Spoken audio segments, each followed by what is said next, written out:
വളരെ കൗതുകത്തോടു കൂടിയാണ് ഇവിടെ കയറി വരുന്നത്. അതിലുപരി വേറൊരു കാര്യം കൂടെ ഉണ്ട്. എന്നോട് മകൾ ഈ ഒരു പിക്ചർ കണ്ടപ്പോഴേ എന്താണെന്ന് ചോദിച്ചു. അത് തിരിച്ചു പറയാൻ എനിക്ക് അറിയില്ല. അപ്പൊ ഞാൻ അക്ഷയനെ കണ്ടിട്ട് എന്താണെന്ന് അറിയാൻ വേണ്ടി വന്നതാ.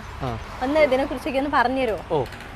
ഇത് നമ്മുടെ പണ്ട് കാലത്ത് നമ്മുടെ പഴമക്കാർ ഇതേപോലെ കാളയെ ഉപയോഗിച്ചിട്ട് ചക്കിലായിരുന്നു വെളിച്ചെണ്ണ ആട്ടിക്കൊണ്ടിരുന്നത്. എല്ലാ ഭക്ഷ്യ എണ്ണകളും ഇതേപോലെയായിരുന്നു എക്സ്ട്രാക്ട് ചെയ്തിരുന്നത്. ഇതൊരു 300 വർഷം മുമ്പുള്ള ടെക്നോളജിയാണ്.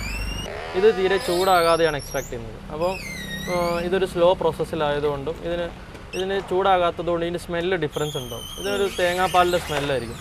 പിന്നെ ക്രിസ്റ്റൽ ക്ലിയർ ആയിരിക്കും. കാളയെ വെച്ചിട്ടല്ല എണ്ണയാട്ടുന്നതെങ്കിൽ അതിൻ്റെ RPM റേറ്റും കാര്യങ്ങളൊക്കെ വ്യത്യാസം ഉണ്ടാവും. ഇതിപ്പം STP എന്ന് പറയും, സ്റ്റാൻഡേർഡ് ടെമ്പറേച്ചർ പ്രഷർ.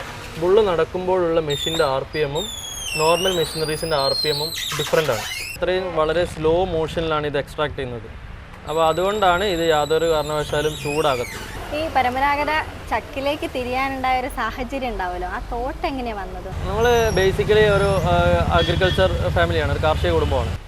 ജനറ്റിക്കലി അതിനോടൊരു ഇൻട്രസ്റ്റ് ഉള്ള ആളാണ്. ഗോശാലയിൽ നമുക്ക് 75ഓളം പശുക്കളുണ്ട്.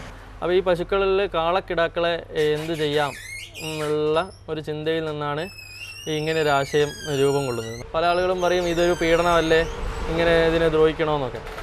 ഇതിലിപ്പോൾ ഒരു കാളയ്ക്ക് 2.5 മണിക്കൂർ ഷിഫ്റ്റാണ് വരുള്ളൂ. 2.5 മണിക്കൂർ രാവിലെയും 2.5 മണിക്കൂർ വൈകുന്നേരം ഒരു കാളയ്ക്ക് വരുള്ളൂ. പിന്നെ ഇത് വളരെ ഒരു ഫ്രീ മെഷീനാണ്. നമുക്ക് നോക്കുമ്പോൾ തന്നെ കാണാം ഒരു കാള ഒറ്റയ്ക്കാണ് വലിക്കുന്നത്. അപ്പോൾ അത്രയും ലോഡ് ഇല്ലാത്തത് കൊണ്ടാണ്. ലേബേഴ്സിനും ആർക്കും വലിയ സ്ട്രെയിൻ ഒന്നുമില്ല. നമ്മൾ പണ്ട് കാലത്ത് ഒരു പഴഞ്ചൊല്ലുണ്ട്, ഒരു പണിയും എടുക്കാൻ കഴിയില്ലെങ്കിൽ നിനക്ക് പോയി ചക്കാട്ടിക്കൂടെ എന്ന് ചോദിക്കും. അതായത് ഒരു പണി എടുക്കാൻ കഴിയാത്തവർക്ക് വരെ ഇരിക്കാൻ പറ്റും. നമുക്ക് നോക്കിയാൽ തന്നെ കാണാം അവിടെ ഒരാൾ ഇരിക്കുകയും ഒരാൾ തട്ടിക്കൊടുക്കുകയാണ്. അതിൽ യാതൊരു സ്ട്രെയിനും ഇല്ല. ഒരു പണിയില്ലെങ്കിലും നിനക്ക് ചക്കാക്കി കൂടെ എന്ന് ഞാനും പല പ്രാവശ്യം കേട്ടിട്ടുണ്ട് പണ്ടൊക്കെ. അങ്ങനെ ഞാനൊന്ന് ചക്ക ആട്ടി വെക്കിയല്ലോ എന്നാലും.